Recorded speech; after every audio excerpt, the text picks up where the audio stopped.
Imaginez-vous en pleine course matinale, profitant de l'air frais et du calme des bois. Quand soudain, ce qui semblait être un moment de tranquillité se transforme en un cauchemar. Une présence inexplicable vous suit, vous traque, et vous réalisez que vous n'êtes plus seul.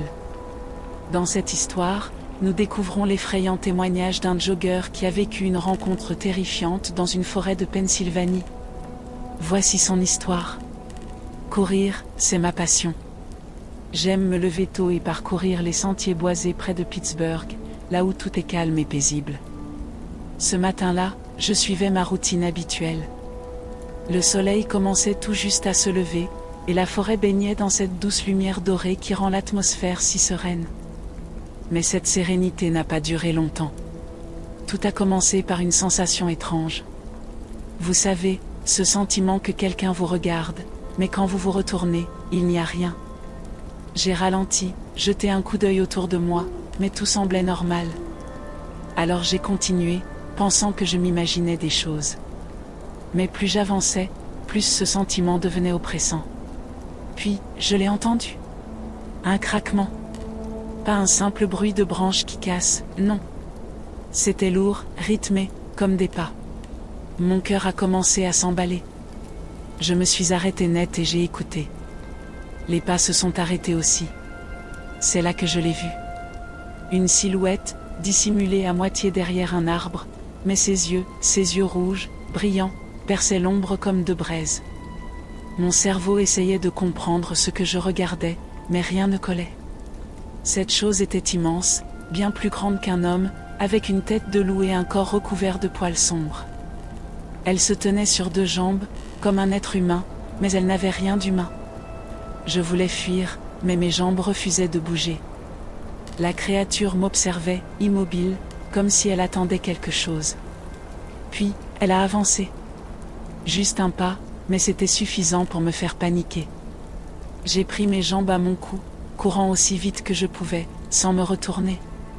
Chaque pas que je faisais semblait résonner dans la forêt, mais ce n'était rien comparé au bruit derrière moi. J'entendais ses pas, lourds, écrasant les feuilles et brisant les branches. Elle me suivait, je ne sais pas pourquoi elle ne m'a pas rattrapé. Peut-être qu'elle jouait avec moi, ou qu'elle voulait juste me faire peur. Quand j'ai finalement atteint la lisière de la forêt, tout s'est arrêté. Plus de bruit, plus de pas. Je me suis retournée, mais elle n'était plus là. Pourtant, je pouvais encore sentir son regard, ce regard brûlant, comme si elle était toujours cachée dans l'ombre, à m'observer. Je ne suis jamais retournée courir dans ces bois. Quelque chose y vit, quelque chose qui ne devrait pas exister. Et même aujourd'hui, quand je repense à cette rencontre, j'ai encore du mal à croire que c'était réel. Mais ces yeux, je ne les oublierai jamais. Partir à la chasse, c'est souvent synonyme d'aventure et de connexion avec la nature. Mais parfois, la nature peut se révéler bien plus sombre et menaçante. Dans cette histoire, plongée dans le récit terrifiant d'un chasseur solitaire des bois du Wisconsin, confronté à une présence qu'il n'aurait jamais imaginée. Une rencontre effroyable, où l'instinct de survie prend le dessus. Préparez-vous à découvrir ce qu'il a vécu et ressenti dans une nuit qui a changé sa vie à jamais. Je chasse depuis que je suis gamin. C'est presque une tradition dans ma famille. Alors, ce jour-là, je n'avais rien de spécial en tête en me rendant dans les bois du Wisconsin.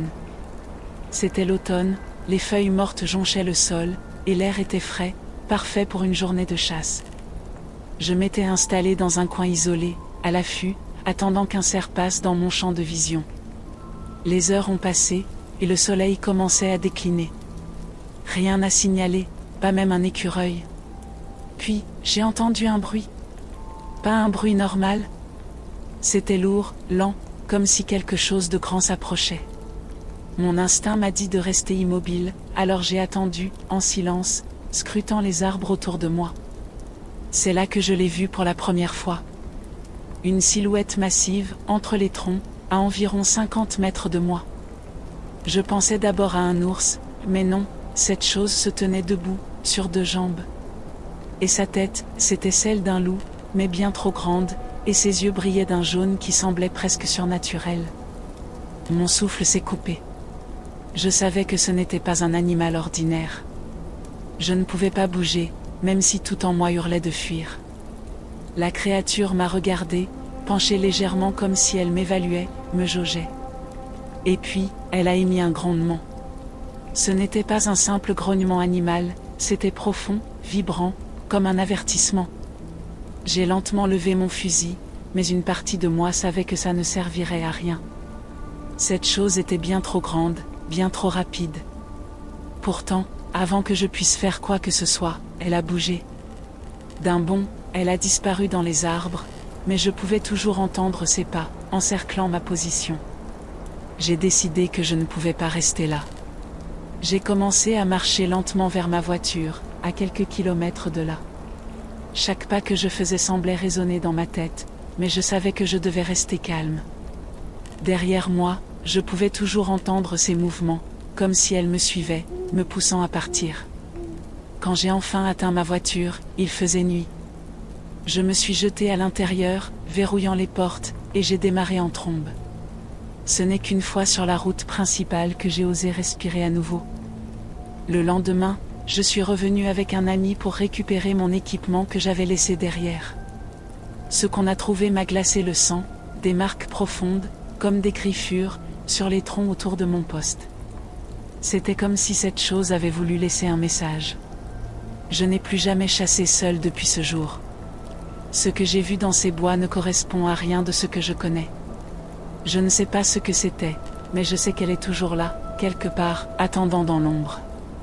Merci, et si ces histoires vous ont captivé ou donné des frissons, n'oubliez pas de liker, de commenter et de vous abonner pour ne rien manquer. Vos idées, vos théories et vos témoignages m'intéressent.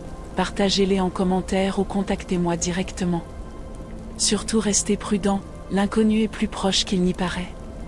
À bientôt sur Facteur Peur.